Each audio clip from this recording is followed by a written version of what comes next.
Welcome to the Not Old Better Show, Smithsonian Associates interview series on radio and podcast. The show covering all things health, wellness, culture, and more. The show for all of us who aren't old, we're better. Each week, we'll interview superstars, experts, and ordinary people doing extraordinary things, all related to this wonderful experience of getting better, not older. Now, here's your host, the award-winning Paul Vogelzang.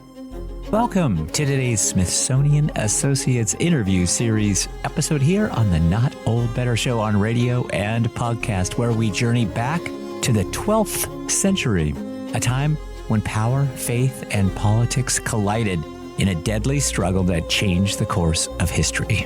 On December 20th, 1170, the hallowed halls of Canterbury Cathedral were witness to one of the most shocking and notorious murders of the Middle Ages. Archbishop Thomas Becket was brutally slain by 4 knights of King Henry II, a death that reverberated far beyond the walls of the cathedral and into the heart of medieval Europe. But who was Thomas Becket, and why did his life and death provoke such controversy? Once a trusted confidant of King Henry II, Thomas Becket was handpicked for the role of Archbishop of Canterbury, a move the king believed would solidify royal control over the church. Instead, Becket became an unwavering defender of ecclesiastical independence, defying the king at every turn. Their friendship turned to enmity, their alliance to discord, and their rivalry set the stage for one of history's most infamous political disputes. Today, we have the privilege of welcoming Smithsonian Associate Dr. Jennifer Paxton, a distinguished historian, professor, and expert in medieval history, to delve into this riveting tale. Dr. Paxton will be presenting at Smithsonian Associates coming up, so please check out our show notes for more details on her presentation titled The Murder of Thomas Becket. She'll guide us through the personal and political reasons behind Becket's downfall, the unintended consequences of his murder, including the rise of his sainthood and the spread of his cult, and how this tragedy sparked a legacy immortalized in literature, art, and drama. From the cultural significance of Chaucer's Canterbury Tales to the political resonance of the 20th century play, Becket's story has transcended time and borders, continuing to captivate and inspire. Prepare to explore a tale of loyalty and betrayal, of the sacred versus the secular, and of a man whose violent death transformed him into one of the most celebrated saints of the medieval world. So sit back and join us as we unravel the fascinating, tragic, and enduring story of Thomas Becket, martyr, saint, and a lightning rod for the ages.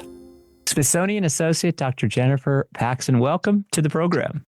Thank you very much. I'm glad to be here. It's great to talk to you, too. Happy holidays to you and yours. It's cold outside here where I live, and I hope that you're nice and warm and that you and yours are having a great time before the holiday crush hits. Thank you. Yeah, absolutely. Well, one of the things that is, I know, on your calendar, certainly on mine, too, and so many right now, is your upcoming Smithsonian Associates presentation about Thomas Becket.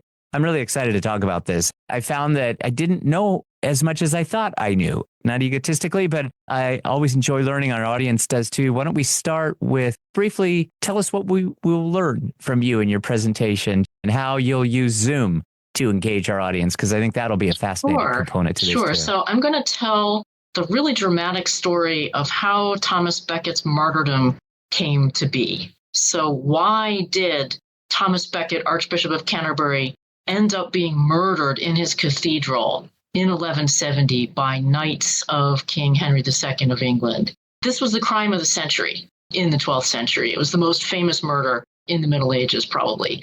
Why did that happen? It was not supposed to happen. It was probably not even what the knights intended when they went to Canterbury. So a lot has to be explained before we can put ourselves in the cathedral on December 29th, 1170, including the history of England and of clashes between church and state in England, in Europe generally in this period, what's going on in the law in the 12th century, because a lot was changing in that sphere, but also who are these two people and why did they specifically end up at odds with each other? Because personality had a whole lot to do with this clash that ended up so tragically. But then we're going to look at what happened after the murder, the implications of it for English law and government, and also the cultural impact of the martyrdom, because instantly Thomas Becket became the most famous man in Europe. And around the whole continent, people were focused on what had happened at Canterbury. And of course, we create out of this event that classic of English literature that many English majors are required to learn. There's still a Chaucer requirement at Catholic University in the English department, which I think is wonderful. I do too, yeah. But it's an amazing work, and anybody should read it, even those who don't have to do so in college. It's still producing interesting cultural artifacts to this day. It's a very famous movie produced in the 1960s that many people still watch called Becket. And that's just one of the many ways in which Becket still lives on today. Fascinating. I just really encourage our audience to go dive a little deeper as you get to know Dr. Paxton. Her work will put links so that our audience can find out more, of course. But this just is such a fascinating subject. And I wonder if you can take us maybe a bit broadly, you allude to it in what you just mentioned, and that is what was going on in the 12th century? What was going on ecclesiastically? What was going on politically, perhaps? What was driving this? Because there were, as they say, a confluence of elements that contributed to a lot of this. There was change going on in almost every area of life in the 12th century. In England specifically, England had just come through a major civil war. In 1154, King Henry II had taken the throne as a very young man after a decade and a half of civil unrest in England. And one of the things that he came into office hoping to do was to settle things down. He wanted to repair the damage that had been done during this period, and he wanted to put the government of the realm on a sounder footing. By his lights, that meant giving the royal court more control over the law. So that was something that he was trying to accomplish. At the same time, we're in the aftermath of a major struggle between church and state that had convulsed all of Europe since the middle of the 11th century. It had largely died down by the time we get to Henry and Becket, but there were after effects of it. This was the famous investiture controversy in which people had worried about whether the kings and emperors could invest a bishop with their episcopal office. And this had caused wars on the continent of Europe, and it had led to the Archbishop of Canterbury in England being driven into exile twice under two different kings. So that's in the background as Becket and Henry are getting to know each other and starting to work together. There's this idea that church and state have an uneasy relationship with each other. There are questions still to settle about who does what. In particular, who can have jurisdiction over what and whom. These questions remain to be settled. Henry is a pretty activist king in this respect. He's trying to codify the rights of the crown, and the church, of course, wants to preserve its own rights. And so that is what goes into the clash that develops between the king and the archbishop. Once Becket becomes Archbishop of Canterbury, he all of a sudden gets the clipboard of the church in this dispute. That's what leads to the clash. Is it true that King Henry and Becket had a bit of a friendship even before things really began to unravel? Did they just get at odds personally with one another? This is a complicated question because scholars have looked at it really closely, and there are lots of biographies of Becket. Basically, almost as soon as he was martyred, everybody wrote a life of St. Thomas Becket. People who knew him, people who didn't know him. And only one of these lives really talks in detail about the personal friendship between them. One of these lives talks about the fact that they used to essentially party after hours. So we can't be sure how much of a personal, affective friendship they had with each other. But what is undeniable is they worked very closely together. Becket was Henry's chancellor, which would have essentially meant he was the right-hand man of the king, which meant they would have done a lot of stuff together. Henry would have sent Becket out to do his bidding, to accomplish various things. He sent him on diplomatic missions. Becket actually went on military campaign with the king. So they would have seen each other constantly. They would have been in each other's face. And so they would have had a personal relationship. Whether it was a friendship or not, we don't know for sure. But I think that this long-standing contact between them would have made the differences that developed between them probably more painful. I'm reading that in. I freely admit that. As a historian, I have to be nervous about doing that, but I think it's hard to imagine that it wasn't something that was personally painful to the two of them. They'd spent so much time together, but they really did fall out.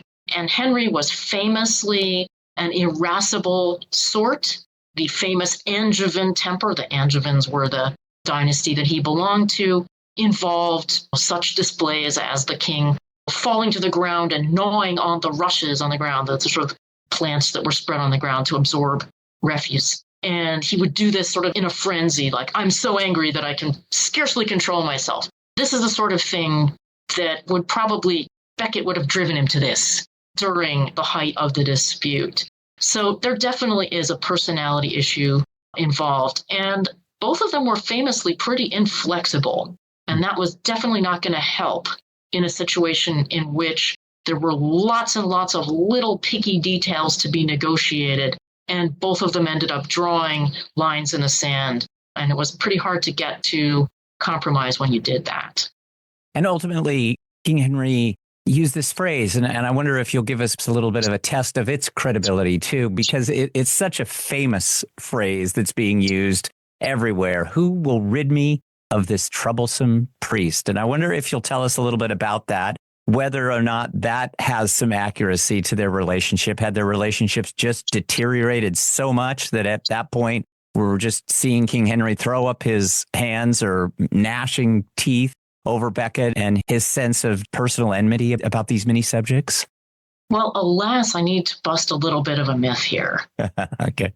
Or at least not to bust it, but adjust it, because he probably didn't say precisely that. The first time we see that exact phrase written down is not till the 18th century. So 600 years after the events that are being described. But we do have a text from really very contemporary times that says something similar. He's supposed to have said something more along the lines of, what miserable drones and traitors have I nourished and promoted in my household, who let their lord be treated with such shameful contempt by a low-born clerk. So in other words, come on, guys. Yeah. You know, this guy is running rings around me. It's obnoxious. You need to take care of this. So maybe he said something like that. And what I think probably happened is if he said this and there were knights of the household present at the time, it probably seemed like a pretty good idea for them to go take care of the problem and curry favor with the boss. Mm-hmm. Now, this is being said, if it's being said at all, in Normandy. So this is going on the continent. So the knights hear this and they think, well, we better go take care of Becket. So they actually have to get on horses, ride to the channel, get on boats, and cross over and ride to Canterbury. There they confront Becket. Now, the important thing to keep in mind, I think, is that they probably didn't mean at that moment to kill him, because that wasn't really that helpful. What they wanted to do was scare him into backing off from his very impolitic plan of excommunicating the king. Right? So he was in the midst of a dispute with the king over the coronation of the king's heir to the throne, his oldest son, also called Henry. That's a whole story that I'll tell in my presentation. But mostly what the knights wanted to do was to get him to comply with the king's wishes. This didn't happen. Things escalated. The knights followed Becket into the cathedral, and that's where they ended up killing him. So probably they were just pushed a little too far, and they resorted to violence. And of course, knights are violent people. That's what they're trained to do. And so I think what happened was things got out of hand.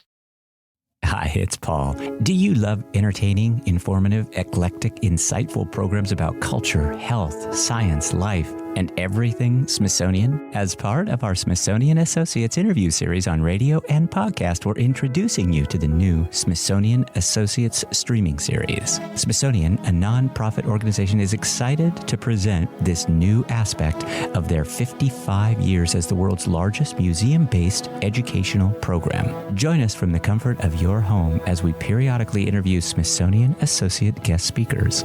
Our audience here on radio and podcast can explore our website for more information, links, and details at notold-better.com. Thanks, everybody.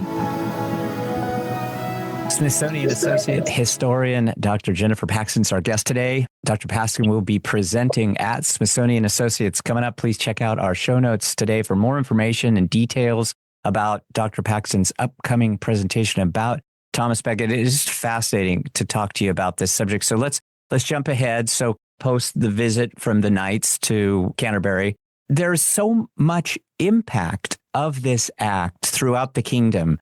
It's had a legacy of its own. I wonder if you can just elaborate on some of the significant outcomes of this issue, because it impacted legal work and legal practices. There were all kinds of consequences. And I wonder if you just touch on a couple of those for us. Absolutely. So first of all, the church won the fight because the martyrdom of Becket immediately put Becket in the right and the king in the wrong. There was no question after that of the king being able to sort of horn in on ecclesiastical jurisdiction. So the separate jurisdiction of church and state was preserved. It lasted in some afterlife kind of ways down until the early 19th century. There was something called benefit of clergy, which some people may have heard of. And this was a legal fiction in which people kind of pretended that they were clerics in order to get a lighter sentence for certain crimes. And this was a legacy of the dispute between Becket and Henry II. So there's this legal after effect, and it essentially amounted to jury nullification. So if somebody was accused of a crime and the normal penalty would seem to be too severe, if you take some mitigating factors into account, then benefit of clergy would be extended and the person would get a lighter sentence. So that's legal. But there's also a huge cultural impact because basically Becket puts the English church on the map. Before Becket, there wasn't really any reason why people from the European continent would come on pilgrimage to England. Right? There were some locally important pilgrimage sites in England that people in England would go to, but people from France aren't coming to the shrine of St. Athelfrith in Ely or things like this. But all of a sudden, you've got this incredibly famous saint, and you have kings and emperors coming to England to go to this shrine. Kings of England find it politic to go to the shrine multiple times. This is a way of paying due deference to the church. If you go to the shrine at Canterbury, you have checked that box. But Becket has a resonance all across the continent. You see churches dedicated to Becket in places like Genoa in Italy. There are relics of Becket that pop up in other places in the continent. There are relics of Becket in Hungary, of all places. And reliquaries are made in Limoges, which is an English-ruled territory in France at the time, depicting scenes of the martyrdom. And those are spread all over the place. So people had a visual point of reference.